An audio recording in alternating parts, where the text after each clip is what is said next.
Hello everyone, welcome to exam affairs. आज हम लोग जो है आधुनिक बिहार का इतिहास कवर करने वाले हैं।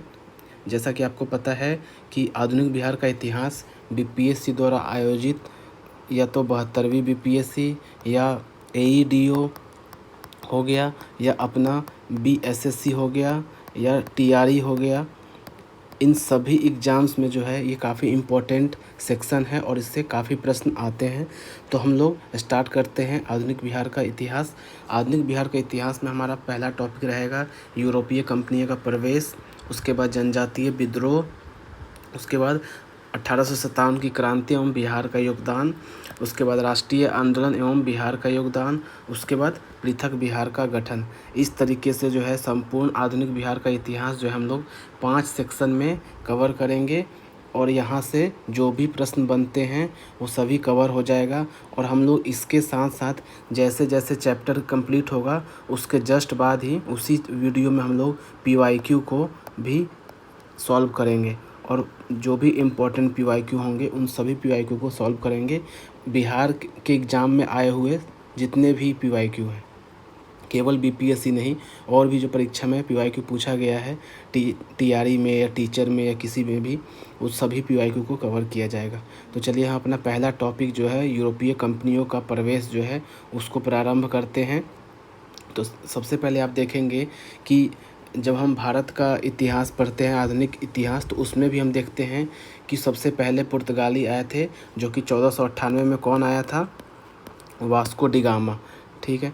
और तो बिहार के संदर्भ में भी देखेंगे कि बिहार में सर्वप्रथम यूरोपीय कंपनी कौन सी आई, तो वो पुर्तगाल ही थे और वो पुर्तगाली थे। ये जो पुर्तगाली है हुगली से पटना तक ये नाव के द्वारा व्यापार किया करते थे और इनका व्यापार क्या था? ये पटना से जो है सोरा, सूती वस्त्र, चीनी मिट्टी के बर्तन और मसाले आदि प्राप्त करते हैं।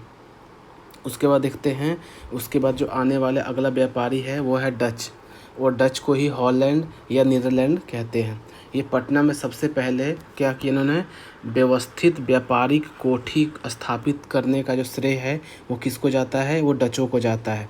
और इन्होंने जो है 1632 ईस्वी में पटना में अपना व्यापारिक केंद्र स्थापित किया। और इनका व्यापार में किस वस्तुओं में रुचि था? तो इनकी रुचि थी सूती वस्त्र, सोरा और आदि में।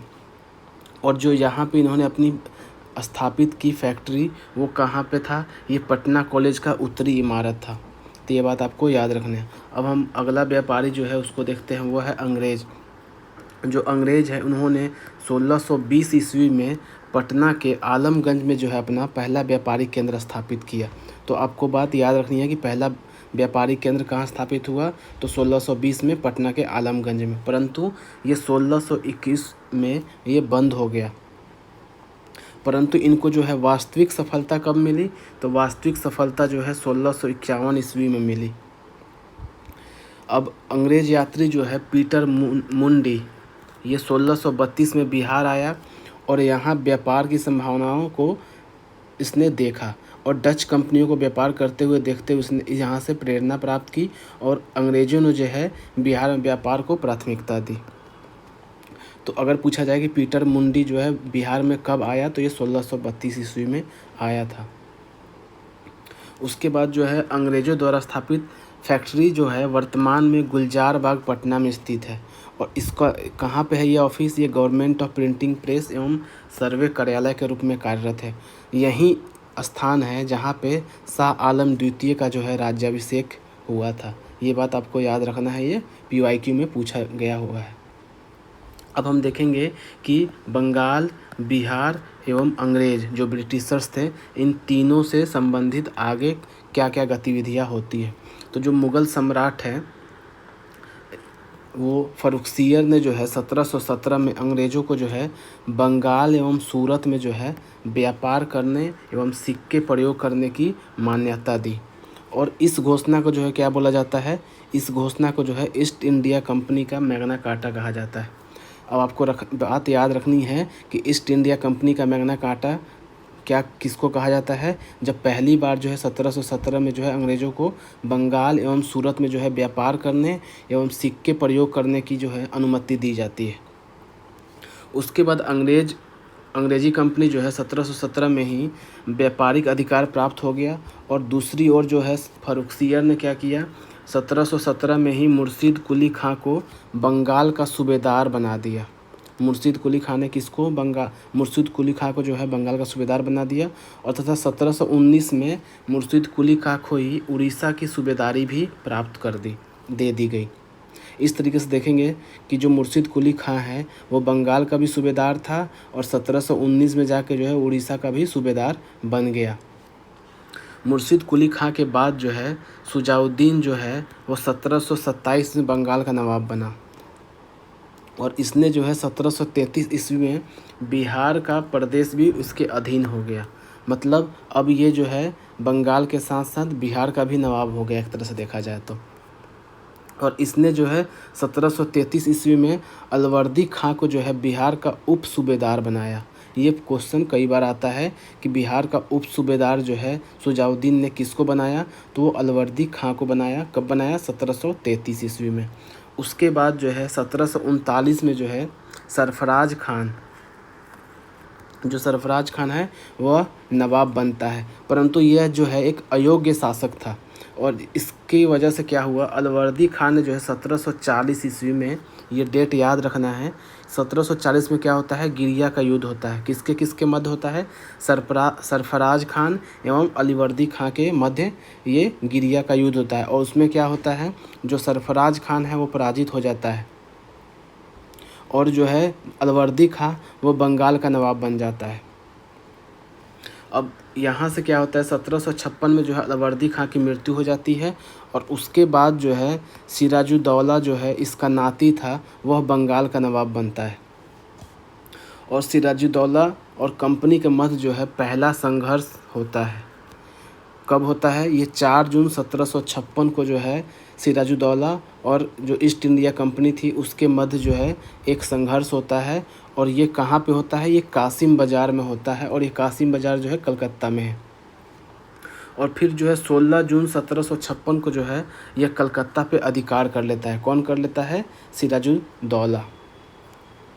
उसके बाद क्या होता है कि जो अंग्रेज़ अधिकारी होता है रोजर ड्रेक, यहाँ से कलकत्ता छोड़ के भाग जाता है। और फिर जो होता है सिराजुद्दौला कलकत्ता में फोर्ट विलियम पर भी अधिकार कर लेता है तथा कलकत्ता का जो नाम है यह बदलकर अलीनगर कर देता है। तो आपसे प्रश्न आता है कि जो कलकत्ता का नाम अलीनगर किसने किया, तो वो सिराजुद्दौला ने किया। और इसी क्रम में क्या होता है, एक काल कोठरी की घटना होती है जिसका जो है जिक्र जो है हॉलवेल ने किया है।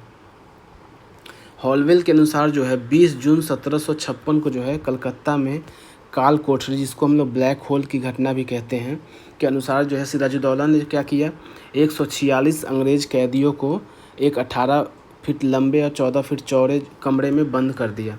और उसके क्या होता है, जो 23 जून को जब इसको कमरे को खोला जाता है, रूम को खोला जाता है, तो 146 में से मात्र केवल 23 व्यक्ति ही जीवित थे। मतलब 23 अंग्रेज़ जो थे वो जीवित थे। 23 अंग्रेज़ थे उनकी दम घुटने से मृत्यु हो गई थी। अब जो है इससे जो है जो ईस्ट इंडिया कंपनी है काफ़ी क्रोधित हो जाती है, क्योंकि 123 लोग की मृत्यु हो गई थी। इस घटना के बाद क्या होता है, इस घटना के बाद जो क्लाइव है वह कलकत्ता पर अधिकार कर 9 फरवरी 1757 को अलीनगर की संधि करने के लिए सिराजुद्दौला को बाधित कर देता है।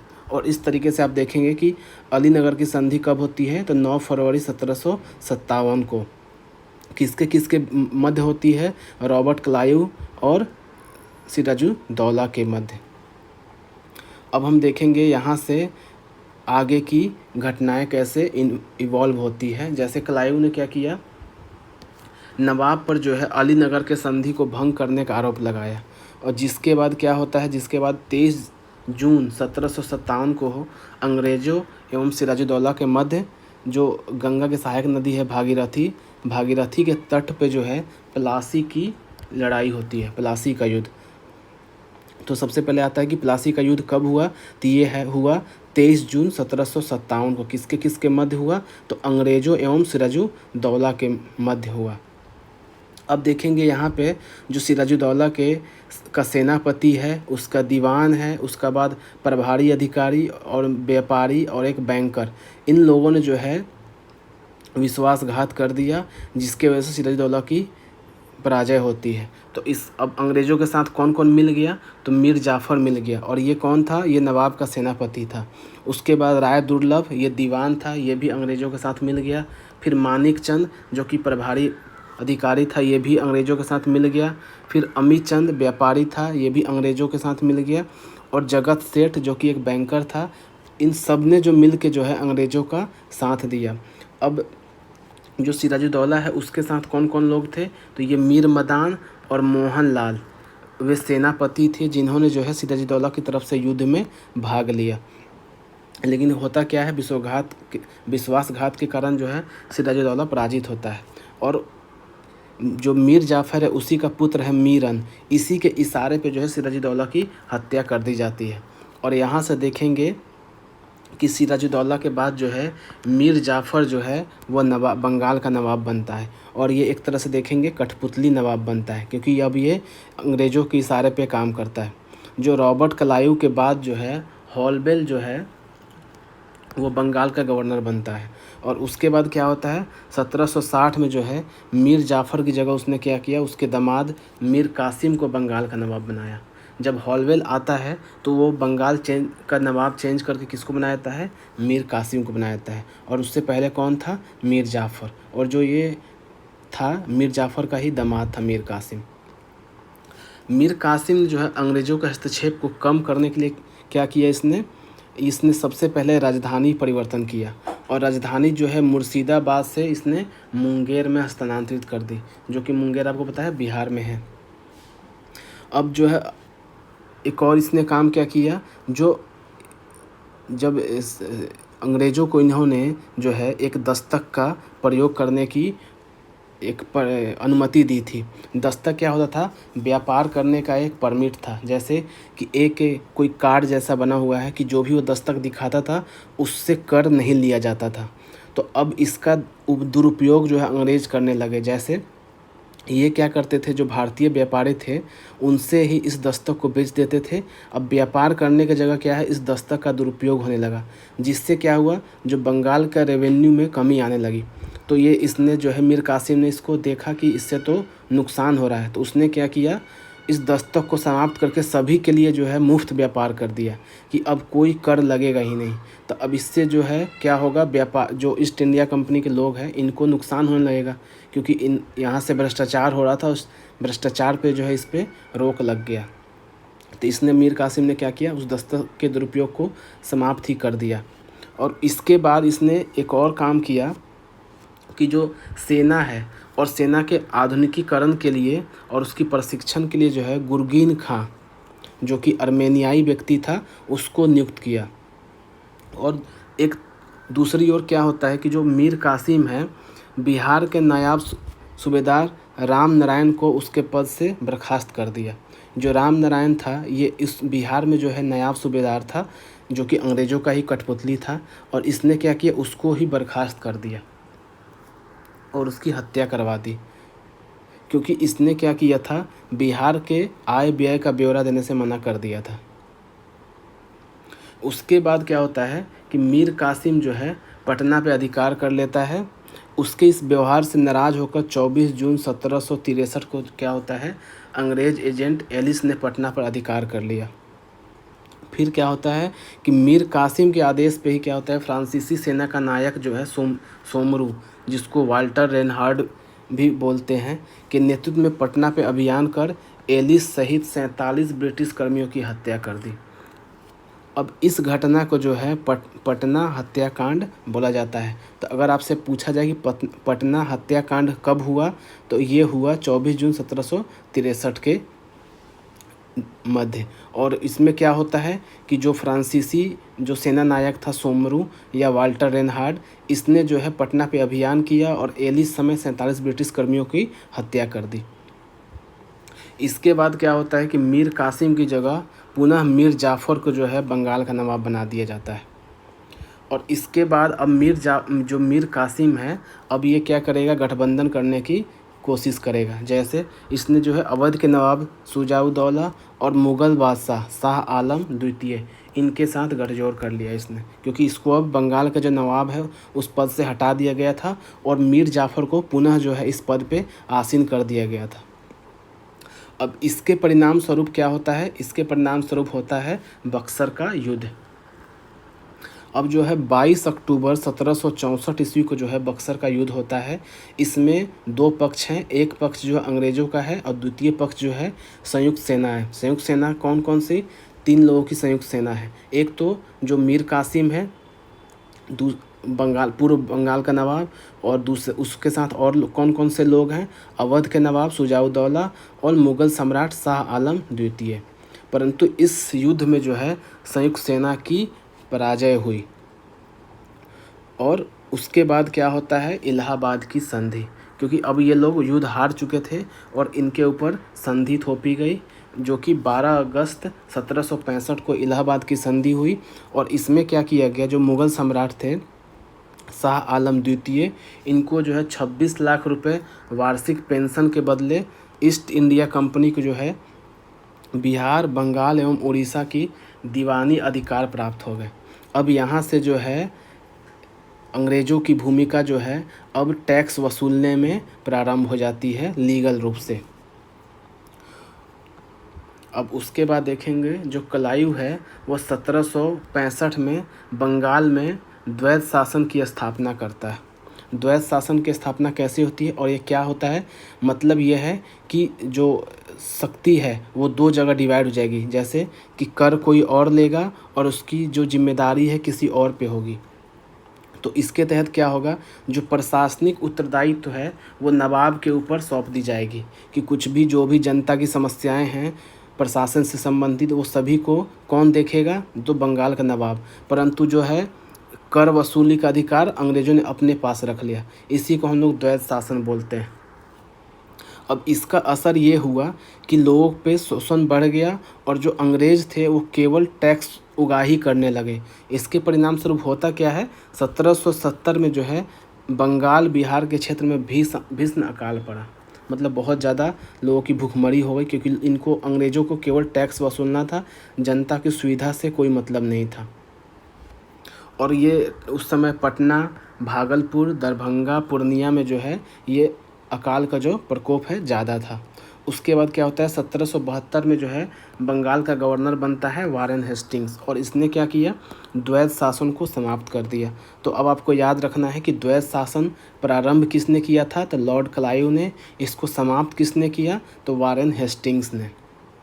और क्यों किया? क्योंकि अकाल पड़ गया था 1770 में, फिर 1772 में इसको समाप्त करना पड़ा। और इसी समय क्या किया गया? जो नवाब का पद है उसको समाप्त कर दिया इन्होंने। इस तरीके से देखेंगे कि उस समय बंगाल का अंतिम नवाब कौन था? तो मुबारक उद दौला था। तो आपको ये प्रश्न आता है कई बार कि बंगाल का अंतिम नवाब कौन था? तो अंतिम नवाब जो है मुबारक उद दौला था।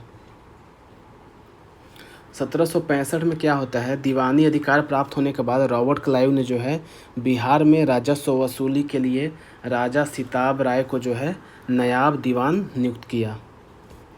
और बंगाल के लिए किसको नियुक्त किया? मोहम्मद रजा खां, तथा उड़ीसा के लिए राय दुर्लभ की नियुक्ति की।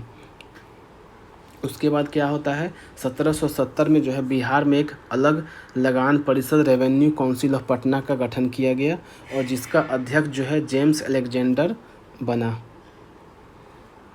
अब लगान वसूली का काम अब परिषद को मिल गया और सिताब राय के पास जो है प्रशासनिक कार्य रह गए। उसके बाद क्या होता है? 1783 ईस्वी में बिहार में पुनः अकाल पड़ता है और जिसका जो है जांच करने के लिए जॉन शोर को अधिकारी बनाया गया और उसने क्या सुझाव दिया कि 1784 में पटना में एक गोल घर बनाया जाए, मतलब अन्न जो है उसके भंडारण के लिए एक गोल घर का निर्माण किया जाए। और फिर क्या होता है? 1784 में जो है पटना में जॉन गॉस्टिन जो इंजीनियर है उसके देख रेख में जो है गोल घर का निर्माण किया जाता है। तो आएगा प्रश्न कि गोल घर कब निर्माण हुआ? तो 1784 में। कारण क्या था? क्योंकि 1783 में बिहार में अकाल पड़ा और जांच समिति ने यह निर्देश दिया कि इसका निर्माण किया जाए। अब जो हम है अपने PYQ वाले सीरीज पे आ रहे हैं। जो भी हमने पढ़ा उस पे क्या क्या प्रश्न आ चुके हैं BPSC में, उसको देखते हैं। अब देखिए हमारा पहला प्रश्न जो है, वर्ष 1632 में बिहार में पटना शहर में कौन सी कंपनी ने अपनी फैक्ट्री स्थापित की। आपने पढ़ा था कि ये डच ईस्ट इंडिया कंपनी है। उसको हमारा अगला प्रश्न है कि बंगाल प्रांत में के साथ बिहार प्रांत को कब मिलाया गया। तो ये है 1733 ईस्वी में। अब हमारा अगला क्वेश्चन है कि अलवर्दी खां को किस वर्ष बिहार का डिप्टी गवर्नर नियुक्त किया गया। तो इसका आंसर है 1733। और ये जो प्रश्न है कि कहाँ पे आया हुआ है, BPSC CDPO प्री 2018 में आया हुआ है। और इससे पहले भी जो हमने क्वेश्चन देखा, ये पहला प्रश्न देखेंगे तो ये 66वीं BPSC में आया हुआ है। अब हमारा अगला प्रश्न है, जो अली गौहर का जो है बिहार अभियान किस वर्ष समाप्त हुआ। ये 1759 में। अब देखते हैं कि ये अली गौहर है कौन। ये जो सम्राट अली गौहर जो है 1759 में बिहार पर आक्रमण करता है और उसी वर्ष स्वयं को जो है मुग़ल बादशाह घोषित करता है तथा अपना नाम जो है शाह आलम द्वितीय रखता है। तो आपको याद रखना है, शाह आलम द्वितीय का ही ओरिजिनल नाम जो है अली गौहर है। और पटना के समीप जो है गुलजार बाग की अंग्रेज फैक्ट्री में जो है इसने क्या किया, अपना राज्याभिषेक करवाया। कब करवाया, 1761 ईस्वी में। इसके समय में कौन कौन सी घटना होती है, तो पानीपत का तृतीय युद्ध 1761 और बक्सर का युद्ध 1764 इसी के समय में होता है। इस तरीके से देखा आपने कि हम लोगों ने बिहार मॉडर्न हिस्ट्री का पहला लेक्चर, हमारा पहला टॉपिक, पूरा टॉपिक भी समाप्त कर लिया, PYQ को भी देख लिया। तो अब हम अपने अगले टॉपिक जो है बिहार में हुए प्रमुख जनजातीय विद्रोह नेक्स्ट वीडियो में कवर करेंगे। Thank you for watching our channel. Like share and subscribe the video. मिलते हैं अपने नेक्स्ट वीडियो में।